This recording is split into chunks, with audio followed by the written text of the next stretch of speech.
worldwide. There are companies, and I'm not saying that there aren't companies that do this. Samsung is set to have a 100-year plan, and I have a friend who worked on it, actually worked on elements of it. But having a 100-year plan prepares you for long-term thinking. Well, it's a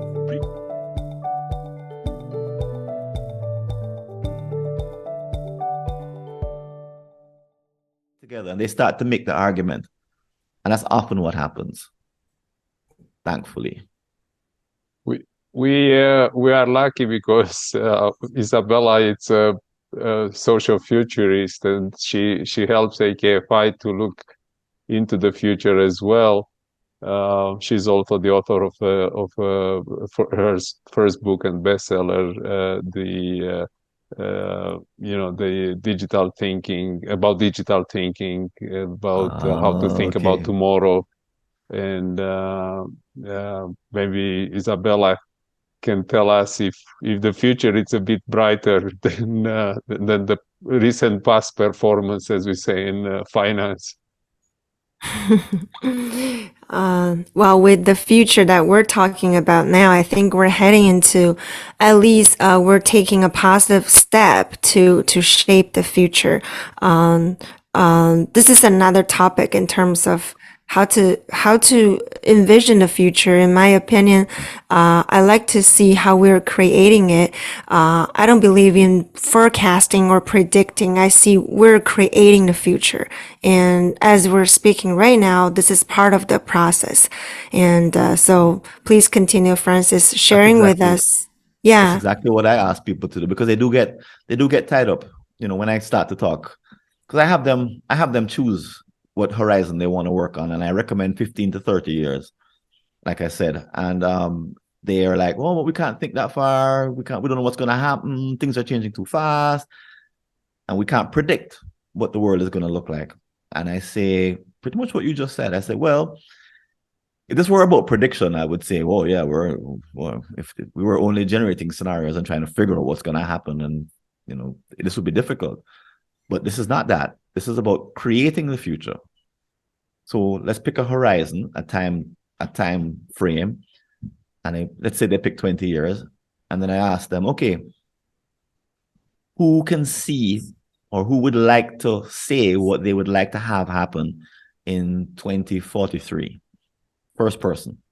And the first person stands up, and then they start to describe 2043 for the company. And then we say, okay, let's call that alternative one. And then we get to some details, a few numbers at that stage.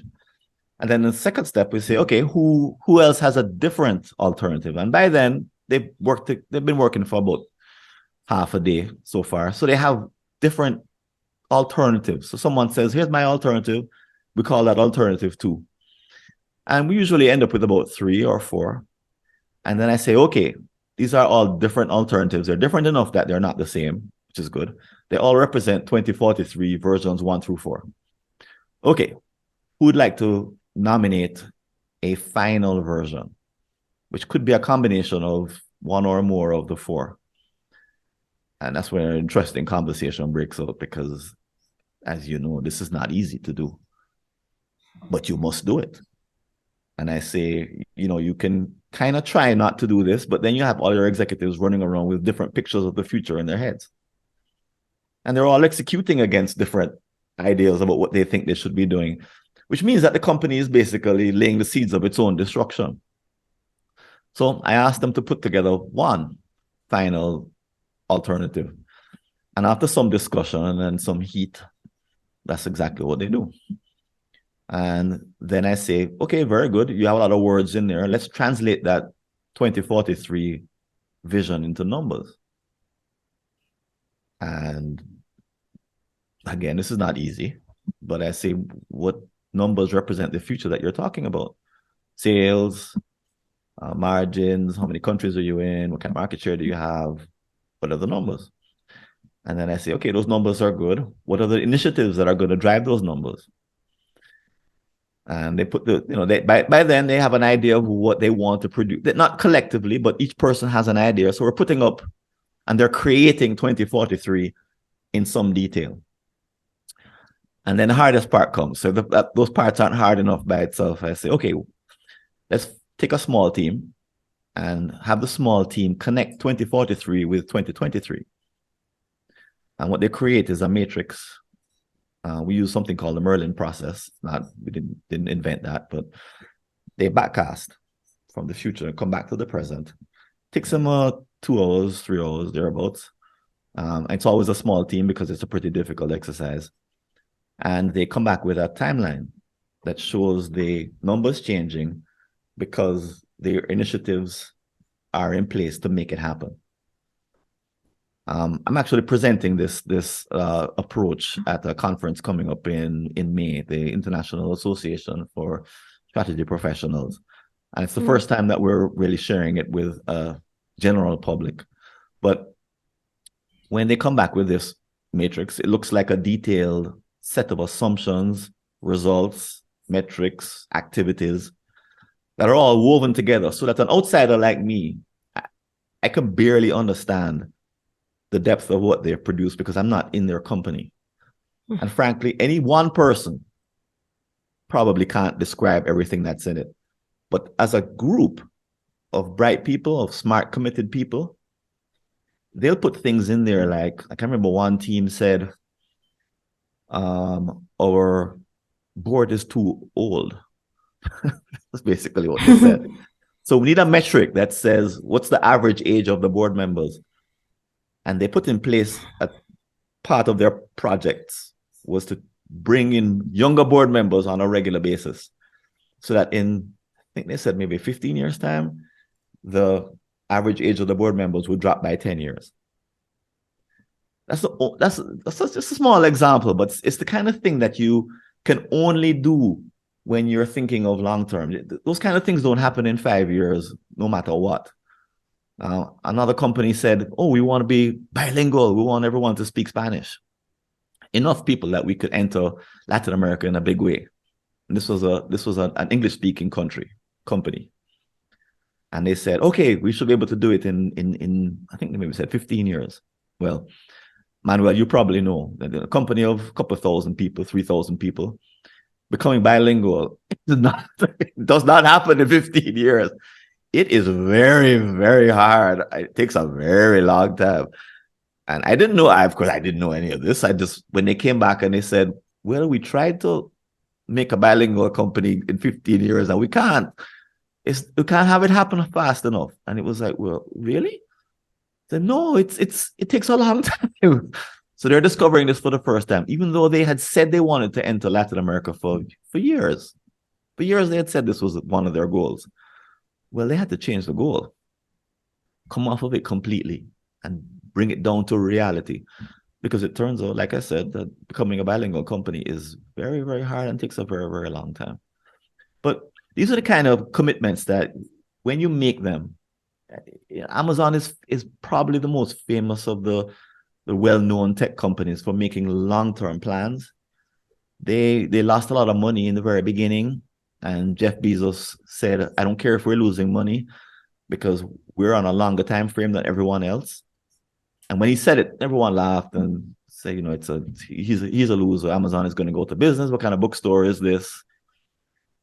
And years later, we can see the evidence of it. And there's actually a book written by a couple of Amazonians which talk about their long-term thinking and their rigor in doing so. So this is sort of very practical. We're not talking about a pie in the sky kind of activity. It's completely numbers based. It's not easy, but it doesn't take a long time either.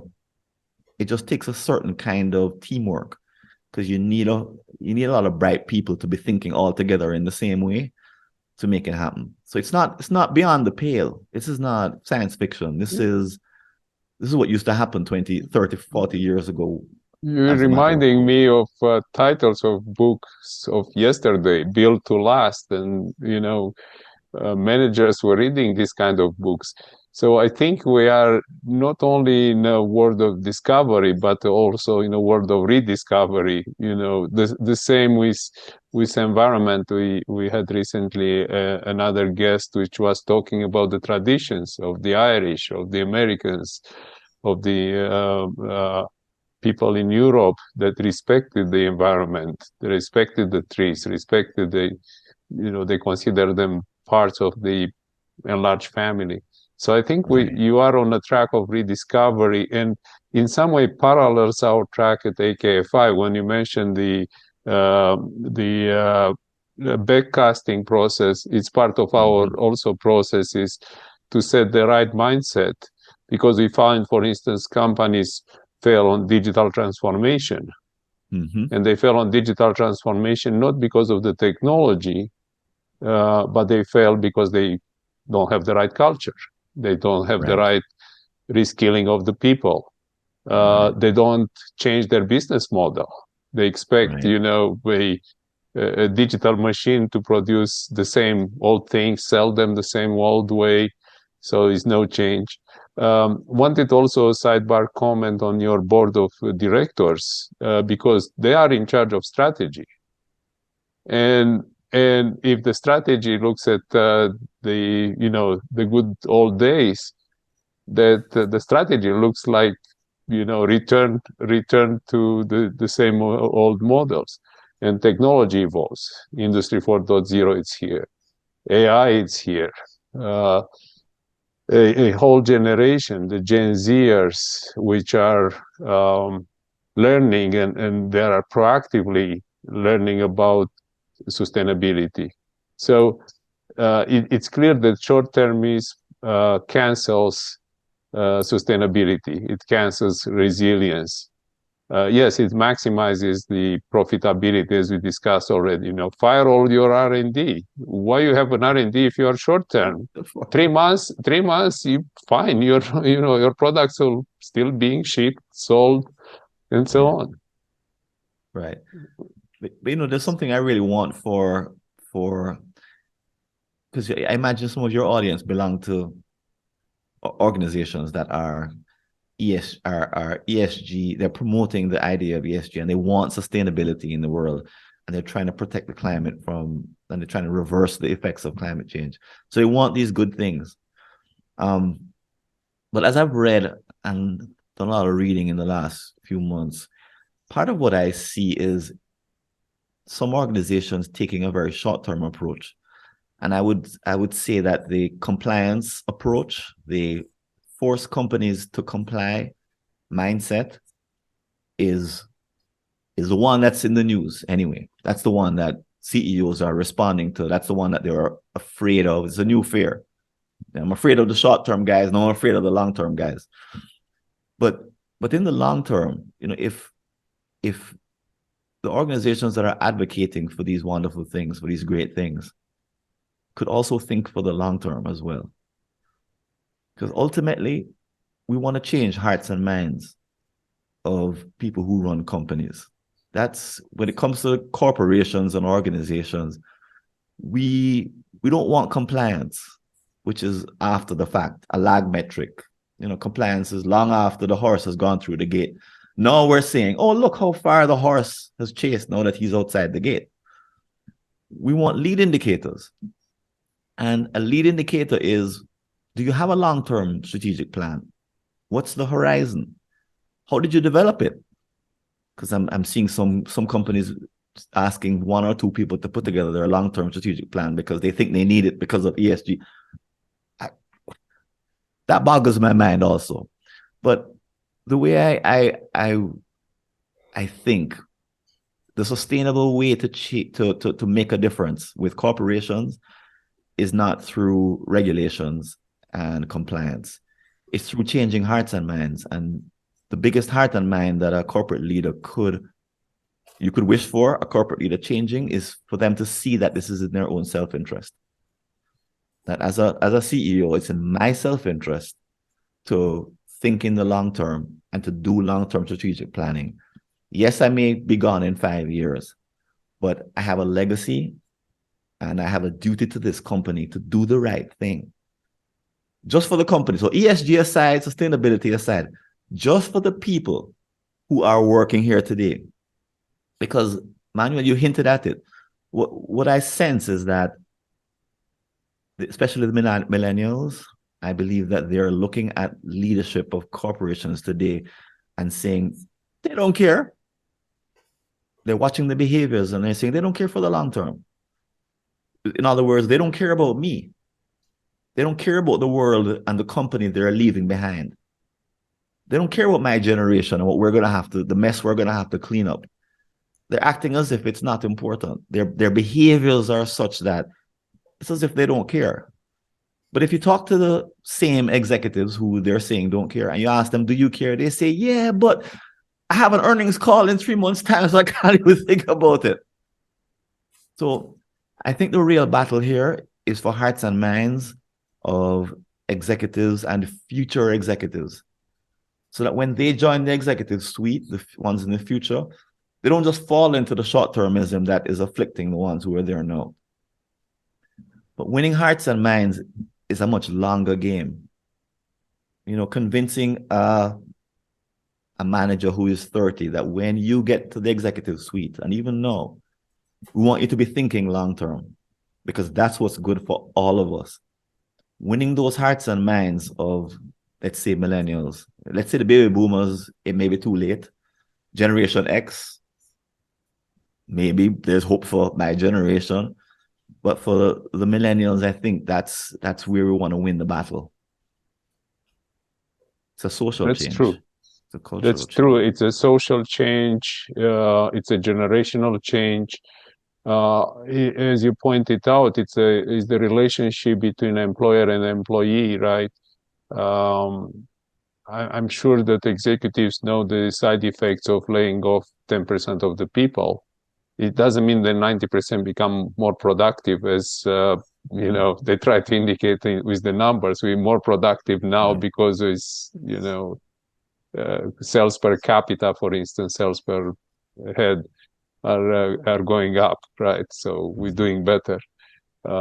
We get what we measure, in essence.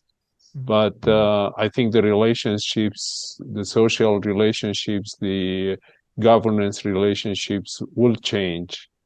I'm lucky to also have interns from top universities, interns that are a couple of years